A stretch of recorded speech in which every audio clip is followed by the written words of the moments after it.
Hey everyone, welcome back. Okay, so today we are going to start general organic chemistry. See, organic chemistry को हम लोग एक simple statement में अगर define करें तो we can say that organic chemistry is nothing but chemistry of carbocations, carbanions, free radicals, carbenes, nitrenes and carbynes, है ना. Just in a single statement we can define organic chemistry like this. But it is a sea of reactions, है ना. There are so many reactions in organic chemistry, there are so much variety, है ना, that it is very difficult to remember or memorize all of them, है ना. So for that purpose we have invented many theory that we are going to study in general organic chemistry, है ना, in short GOC. ठीक है. तो देखिए GOC में देखिए पहले क्या क्या टॉपिक्स आपको बताना है ना, या क्या क्या टॉपिक्स हमें पढ़ना होता है पहले वो देख लेते हैं. ठीक है. तो first thing that we are going to see here is basic terms and reaction mechanism, है ना. Basic terms and reaction mechanism, है ना. अब देखिए बेसिक टर्म्स में क्या क्या चीजें आ सकती है भाई. तो बेसिक टर्म्स में you can study types of reagent,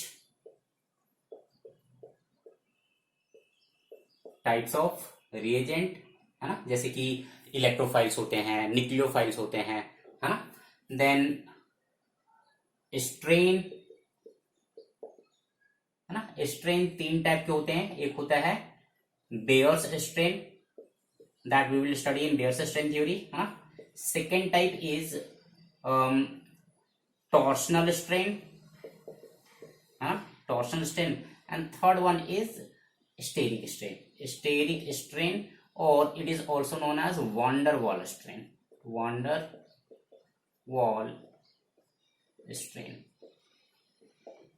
ठीक है. Then we have here one step versus multi-step reaction, है ना. one step versus multi-step reaction, right, है ना. So these things we will study in basic terms. ठीक है. Second point है factors affecting stability of intermediates,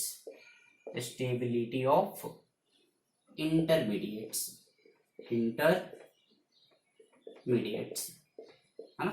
अब कौन कौन से फैक्टर है जो इंटरमीडिएट की स्टेबिलिटी को अफेक्ट करते हैं. तो उसमें से first is inductive effect, right. First one is inductive effect. Second is resonance. Third is hyperconjugation, है ना. रेजोनेंस के स्लैश में आप मेसोमेरिक इफेक्ट भी डाल सकते हैं ना. बोथ आर सेम इफेक्ट, ठीक है. There is very minute difference between them, है ना. माइन्यूट डिफरेंस क्या है कि मेसोमेरिक इफेक्ट के लिए पाई बॉन्ड का होना जरूरी है, ठीक है ना. रेजोनेंस के लिए पाई बॉन्ड का जरूरी नहीं है, ठीक है ना, है ना. So you can say that all mesomeric effects are resonance effect, but all resonance effect are not mesomeric effect, ठीक है. ध्यान रहेगा, है ना. मेसोमेरिक इफेक्ट में पाई बॉन्ड का प्रेजेंट होना जरूरी है, ठीक है ना. सेम ही है, ये बहुत ही माइन्यूट डिफरेंस है, ठीक है. इस पे ध्यान नहीं देंगे हम लोग, ठीक है. And fourth is electromeric effect.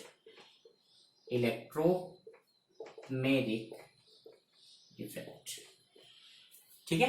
तो ये factors affecting stability of intermediates हो गया, है ना.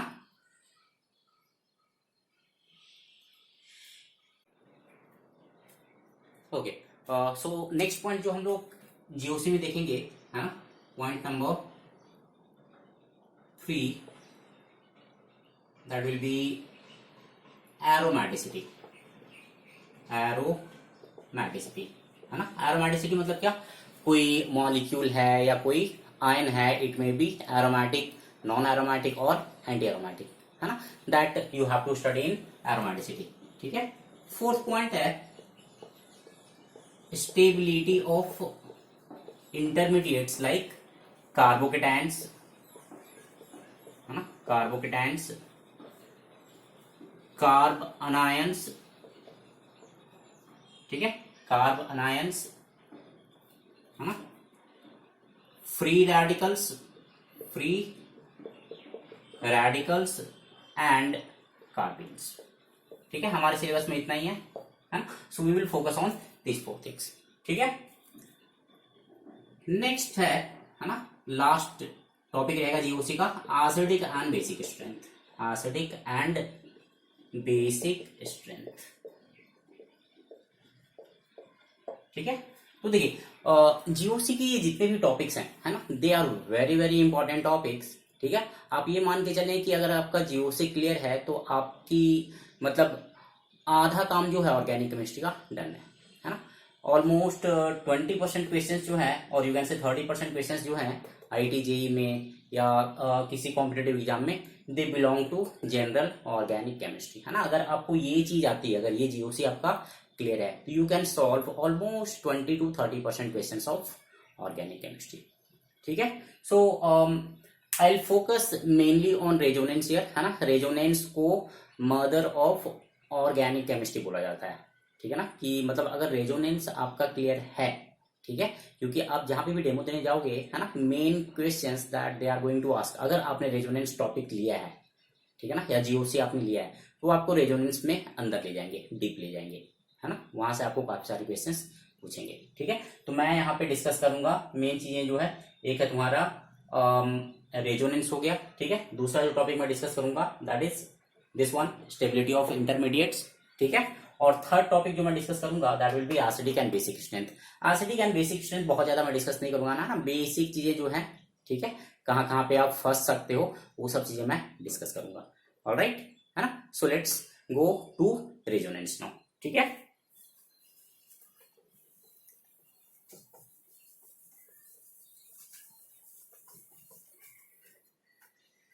Okay, resonance. ठीक है। सी, रेजोनेंस में जाने से पहले कुछ बेसिक चीजें हैं वो डिस्कस कर लेते हैं हम लोग यहाँ पे। ठीक है। पहले हम लोग डिफाइन करते हैं potential energy. Potential energy, potential energy हम लोग डिफाइन करते हैं ability of a molecule to react. ठीक है, बहुत ही सिंपल डेफिनेशन है ना।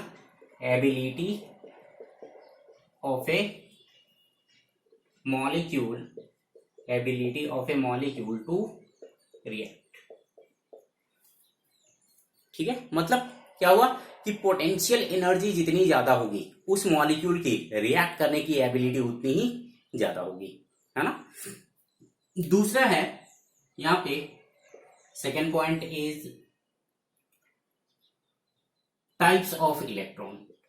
टाइप ऑफ इलेक्ट्रॉन, देखिए ऑर्गेनिक केमिस्ट्री हम दो टाइप के इलेक्ट्रॉन से डील करते हैं। कौन कौन सा भाई? एक होता है static electron. Static electron, static electron जो मूव नहीं करता, एक जगह पे फिक्स हो गया, है ना। और दूसरा है मोबाइल इलेक्ट्रॉन। ठीक है। स्टैटिक इलेक्ट्रॉन मतलब we are talking about sigma bond, है ना। Mobile electron means we are talking about pi system. ठीक है। तो पाई सिस्टम क्या होता है? Let's have a look at that, है ना। पाई सिस्टम, पाई सिस्टम में देखिए क्या क्या आ सकता है। There can be negative charge, है ना, lone pair of electron, pi bond, positive charge, positive charge और वैकेंट ऑर्बिटल, है ना। नॉर्मली हम लोग पी ऑर्बिटल से डील करेंगे, सो वैकेंट पी ऑर्बिटल। ठीक है ना। So these are pi system, है ना। So if we compare the potential energy of pi system, है ना, potential energy of pi system, then it goes like this: negative charge have greater potential energy than lone pair of electron. This has greater pe than pi bond, है ना. This has greater pe than positive charge. ठीक है. Okay, so let's discuss resonance. Resonance होता क्या है ना. Resonance की basic definition जो आपको बुक्स में लिखी हुई मिलेगी वो है कि व्हेन अ मॉलिक्यूल और ion can be represented by more than one Lewis dot structure, but none of them represent the true structure of the molecule. ठीक है, तो इसी फेनोमेना को हम लोग रेजोनेंस बोलते हैं. जो डिफरेंट लुईस स्ट्रक्चर हैं उनको हम रेजोनेंस स्ट्रक्चर या कैनोनिकल फॉर्म बोलते हैं. And the true structure of the molecule और ion is called resonance hybrid. ठीक है, तो देखिए यहाँ पे 3 इंपॉर्टेंट क्वेश्चन हैं रेजोनेंस में, है ना. 3 बेसिक क्वेश्चन है. ठीक है, पहला क्वेश्चन ये है कि where does resonance occur, where does resonance occur, है ना. What happens in resonance and why does resonance occurs. ठीक है, तो where does resonance occur? It occurs in a conjugated system. कहां पे होता है भाई? Conjugated system. नया वर्ड है ना. Conjugated system का मतलब क्या हुआ? Conjugated system is nothing but a system of pi system, alternate pi system. Means pi systems will be separated by sigma bond. For example, pi bond then sigma bond then pi bond, और pi bond sigma bond then lone pair, है ना. lone pair sigma bond then positive charge likewise. ठीक है, 2 pi systems separated by 1 sigma bond, उसको क्या बोलेंगे हम लोग? conjugated system. ठीक है, इसका एग्जांपल, जैसे एग्जांपल अगर लेना चाहो तो आप ये ले सकते हो, है ना. You can take the example of benzene. ठीक है, pi bond sigma bond pi bond you can see throughout, है ना. then you can take the example of CH2 double bond CHOH. ठीक है, यहाँ पे ऑक्सीजन का जो लोन पेयर है it is in conjugation with the pi bond.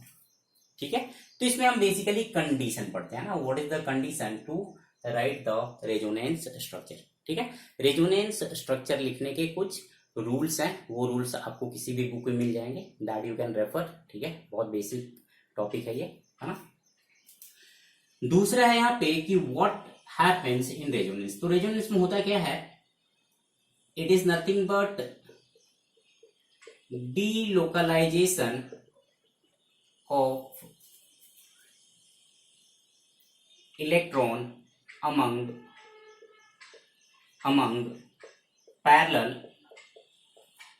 Parallel p orbitals. Delocalization का मतलब क्या हुआ? Movement of electron. ठीक है, मूवमेंट इलेक्ट्रॉन किसका करवाएंगे? Never for static electron. Movement हम लोग किसका करवाते हैं? हमेशा पाई इलेक्ट्रॉन करवाते हैं. मतलब you can move pi bond और लोन पेयर. ठीक है ना. किसी भी मॉलिक्यूल की या आयन की अगर प्रॉपर्टी जाननी हो, है ना, तो we focus on the mobile electron, because that will give you an idea कि how that molecule is going to behave in a particular reaction. ठीक है, ठीक है. तीसरा जो सवाल पूछता है रेजोनेंस में, जो तीसरा बेसिक क्वेश्चन है कि why does resonance occur. तो रेजोनेंस इसलिए होता है क्योंकि हम चार्ज को डिस्पर्स कर सकें, है ना. इट अकर्स, है ना, because it can disperse the charge. Dispersal of charge occurs in resonance. तो चार्ज क्या है? एक बोझ की तरह है. तो वो बोझ जो है वो एक एटम पे ना रह के हम लोगों ने 2-3 एटम पे डिस्ट्रीब्यूट कर दिया. तो उससे क्या हो जाएगा?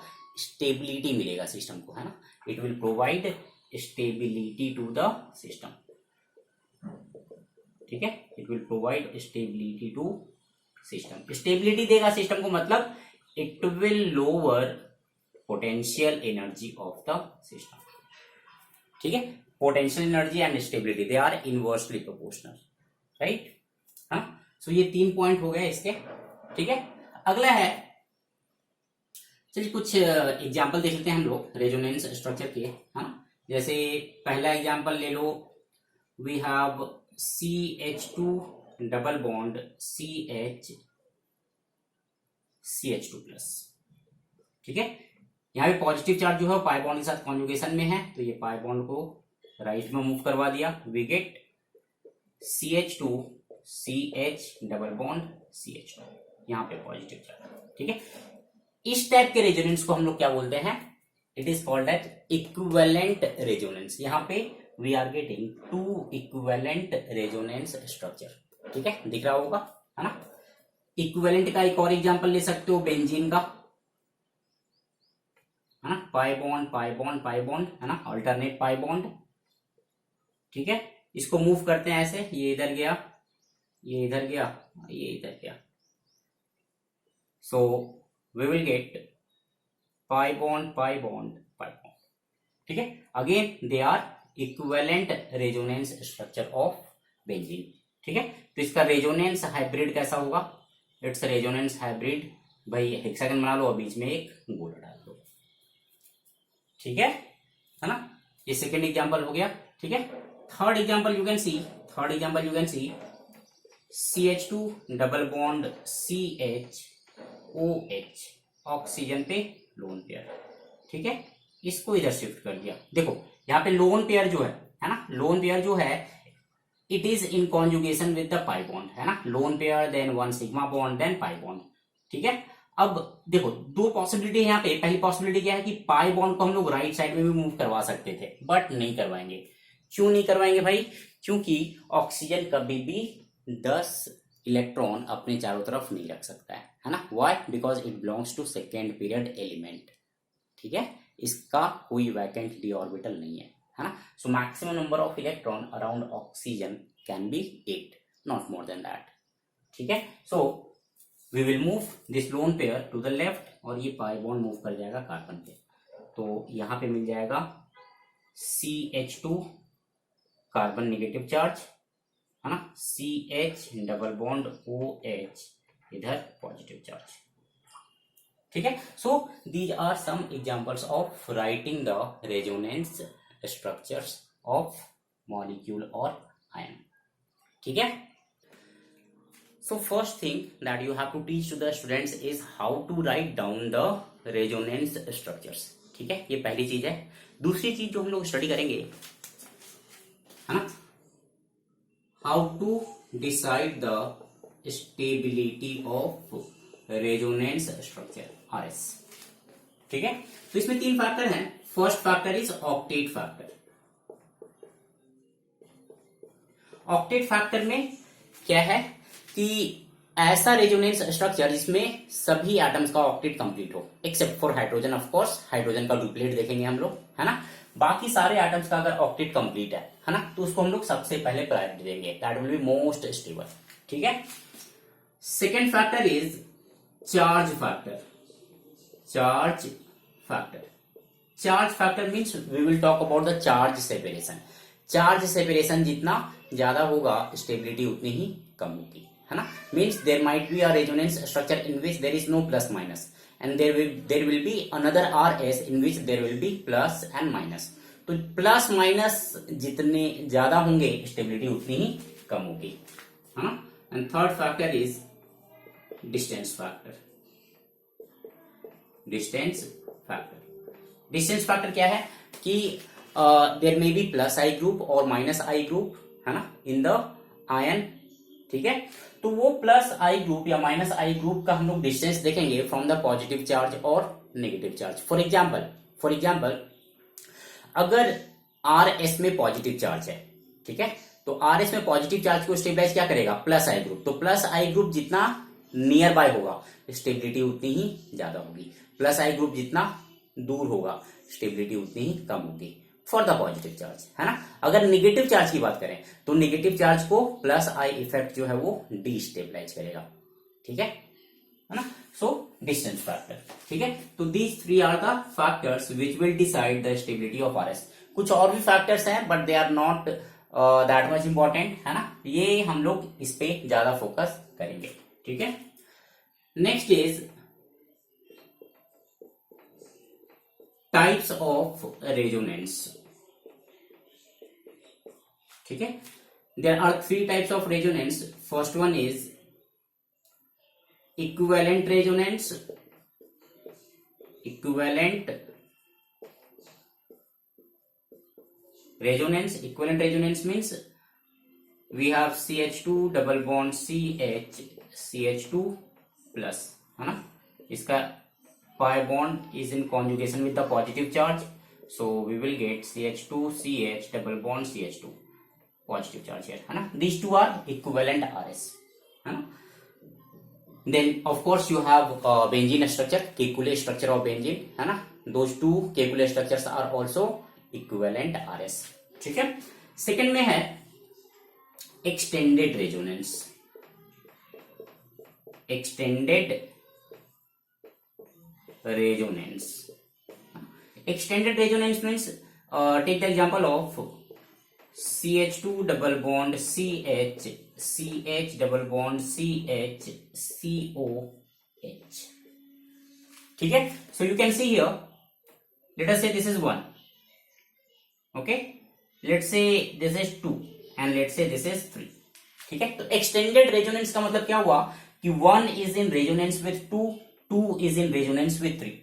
So we can say 1 is in resonance with 3, है ना. So resonance is extended over 1 to 2 to 3. ठीक है. ये तुम्हारा हो गया extended resonance. Okay, alright. Third type is cross resonance, which is most important concept here, है ना. Cross resonance. ठीक है. आप कहीं पे डेमो देने जाएंगे तो अगर आपने रेजोनेंस टॉपिक उठाया है, they will certainly ask you cross resonance, है ना. 90% चांसेस है कि वो आपको क्रॉस रेजोनेंस पूछेंगे, है ना. बहुत ही इंपॉर्टेंट कॉन्सेप्ट है. ठीक है. बच्चे भी ज्यादातर इसमें फंसते हैं. ठीक है. तो क्रॉस रेजोनेंस क्या है पहले ये समझते हैं. ठीक है.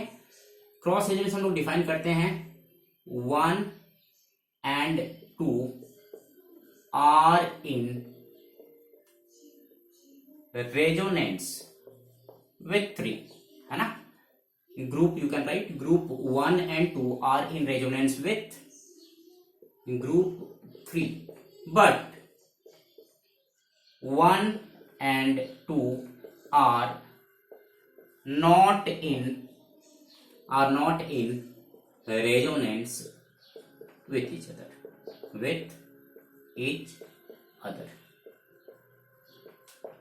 राइट, है ना. जैसे कि इसका एग्जांपल देखते हैं कुछ.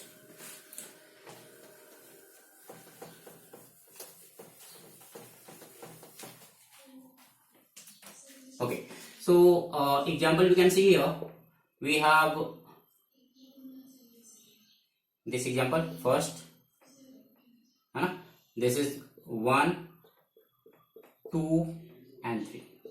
ठीक. You can see here 1 and 3 are in resonance, 2 and 3 are in resonance, but 1 and 2 they are not in resonance. So this is a case of cross resonance. Then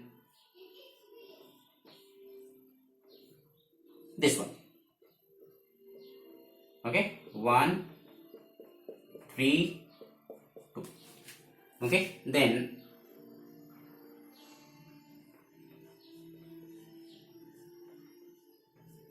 this one.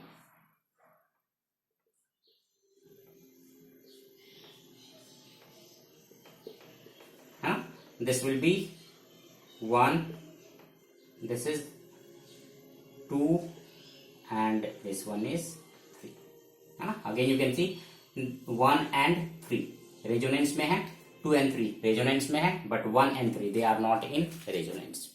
ठीक है ना. एक पॉइंट यहां पे आपको ध्यान रखना है कि क्रॉस रेजोनेंस जो है ना, cross resonance decrease the stability of system relative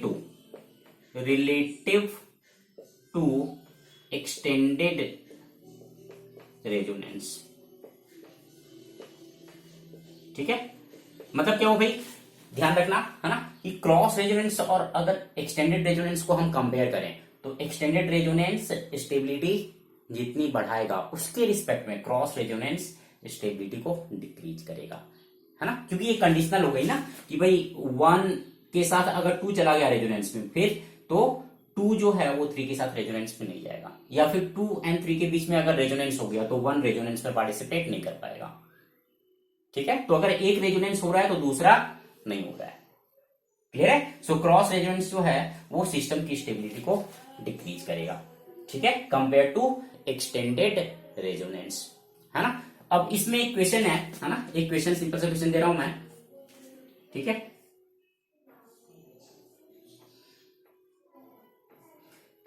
let's say we have to compare the bond length, ये है आपका x angstrom, this is y angstrom and this one is z angstrom, ठीक है। You have to compare the bond length, आप करें इसको।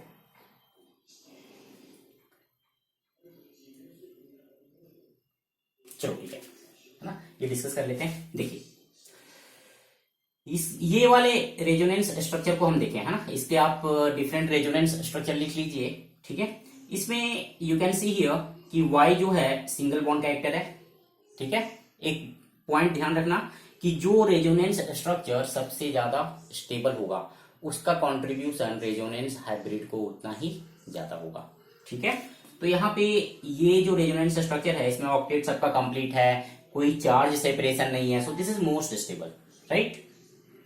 अब in this case y में क्या है, single bond character, x and z में डबल बॉन्ड कैरेक्टर, ठीक है। That means y will be having maximum bond length, y greater than, अब मेरे को x एंड z कंपेयर करना है, तो देखो ध्यान देना, Z जो है it will have less double bond character because group 1 as well as group 2 both will participate in resonance with group 3, ठीक है। तो Z में रेजोनेंस के कारण सिंगल बॉन्ड कैरेक्टर ज्यादा आएगा, है ना, ठीक है, कंपेयर टू व्हाट X, है ना।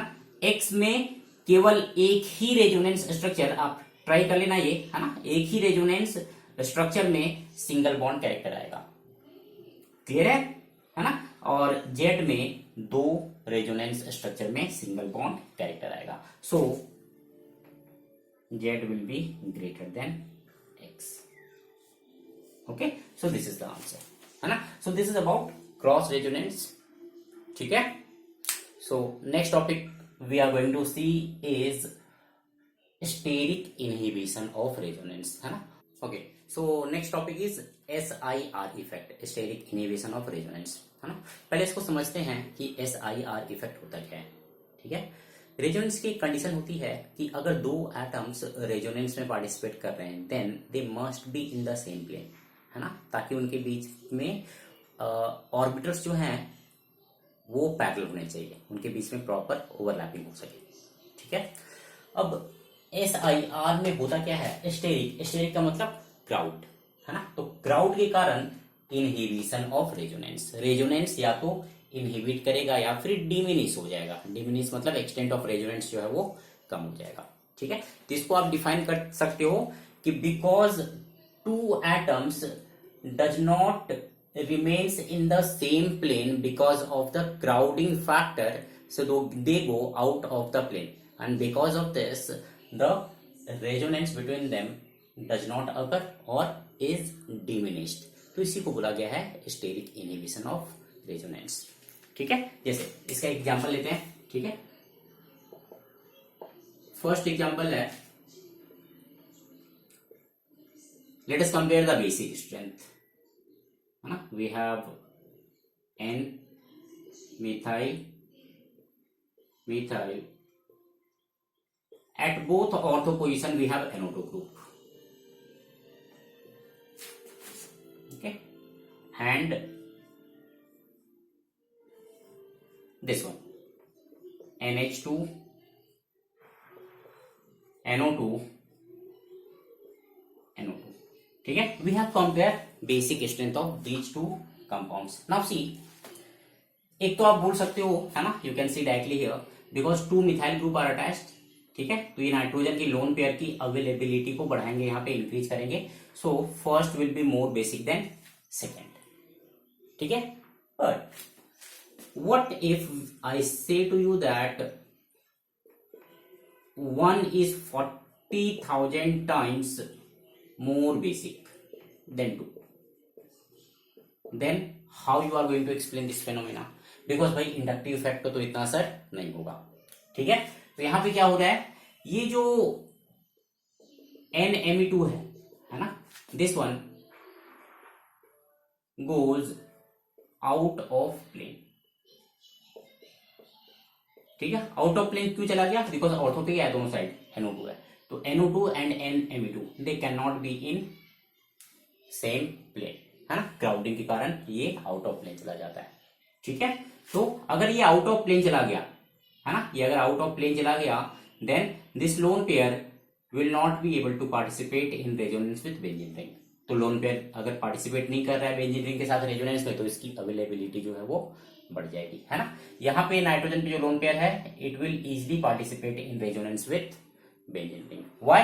बिकॉज NH2 जो है it is a small group, ठीक है। SIR में पार्टिसिपेट करने के लिए ग्रुप को थोड़ा सा बड़ा रहना चाहिए।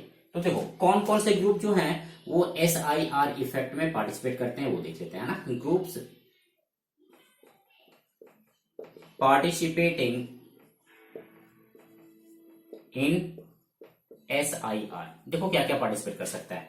It can B COOH, COOR, alkyl group हो सकता है ना, NO2, SO3H, ठीक है। Iodine can participate, bromine can participate etcetera, ठीक है। नॉर्मली हम इनको ही देखेंगे, ठीक है। On the other hand OH group, NH2 group, O- group, they does not exhibit SIR effect, ठीक है।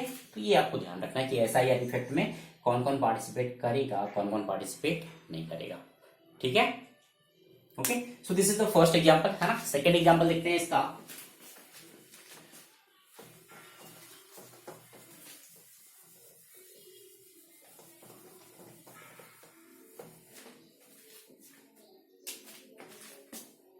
Second example is,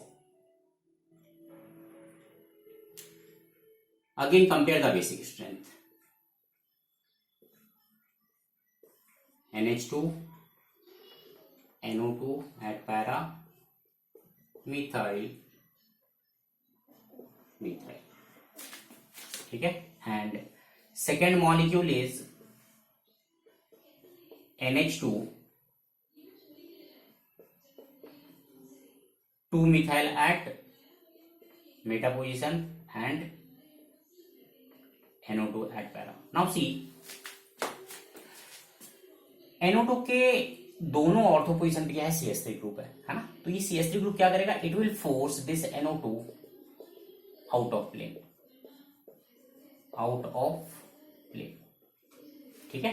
तो ये आउट ऑफ प्लेन चला जाएगा, दैट मीन्स नाइट्रोजन का जो लोन पेयर है यहाँ पे, है ना, यहाँ पे नाइट्रोजन का जो लोन पेयर है वो NO2 के साथ रेजोनेंस में पार्टिसिपेट नहीं कर पाएगा। On the other hand this NH2 does not goes out of the plane, अभी जस्ट बात की थी हम लोगों ने, है ना। NH2 आउट ऑफ प्लेन नहीं जाएगा, SIR इफेक्ट ये शो नहीं करता है, ठीक है। तो ये आउट ऑफ प्लेन नहीं जाएगा, that means this NH2 will go in resonance with NO2 group. तो यहाँ पे NO2 का -M इफेक्ट होगा, ठीक है। मतलब लोन पेयर की अवेलेबिलिटी क्या होगी, कम हो गई, तो 2 will be more basic than 1, है ना। 2 जो है वो 1 से ज्यादा बेसिक होगा, ठीक है। ये हो गया आपका सेकेंड एग्जाम्पल, ठीक है। थर्ड एग्जाम्पल देखते हैं, एक बॉन्ड लेंथ का, हाँ, एक बॉन्ड लेंथ का एग्जाम्पल देखते हैं थर्ड में, ठीक है।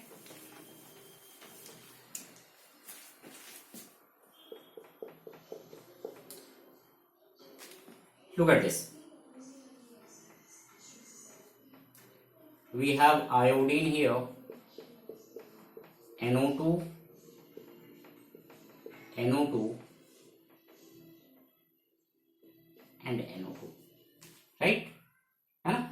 Let us say this CN bond length is x angstrom and this CN bond length is y angstrom. Okay, we have to compare the bond length x and y, right? तो देखिए iodine जो है it is a bulky group, it participate in SIR। तो iodine क्या करेगा, ये वाले NO2 को आउट ऑफ प्लेन भेज देगा, है ना, this NO2 will go out of plane. तो अगर ये NO2 आउट ऑफ प्लेन चला गया दैट मीन्स इफेक्टिवली ये बेंजीन रिंग के साथ रेजोनेंस में पार्टिसिपेट नहीं कर पाएगा। क्लियर है? तो NO2 अगर बेंजीन रिंग के साथ रेजोनेंस में पार्टिसिपेट नहीं करेगा दैट मीन्स यहाँ पे डबल बॉन्ड कैरेक्टर काफी कम होगा compare to what Y। This NO2 group will participate in resonance with benzene ring, है ना, तो Y में डबल बॉन्ड कैरेक्टर ज्यादा होगा। ठीक है, so we can say X have more single bond character and Y have more double bond character, so X will be greater than Y। ठीक है, तो ये इफेक्ट हो गया तुम्हारा SIR इफेक्ट। ठीक है, तो रेजोनेंस का ये टॉपिक हो गया। एक लास्ट टॉपिक देख लेते हैं रेजोनेंस का, रेजोनेंस एनर्जी। ठीक है,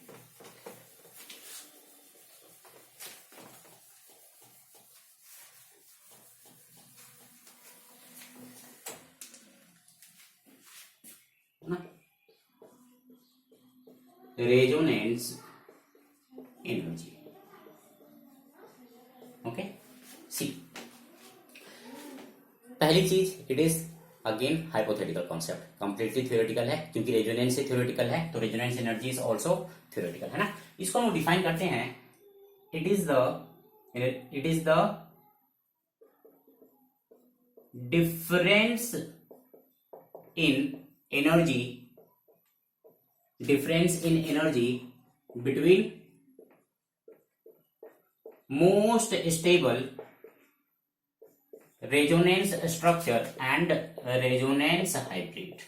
ठीक है, RS resonance structure, RH resonance hybrid. Clear है? तो ये हो गया आपका रेजोनेंस एनर्जी, है ना। मैथमेटिकली हम लोग इसको कैसे कैलकुलेट करते हैं, मैथमेटिकली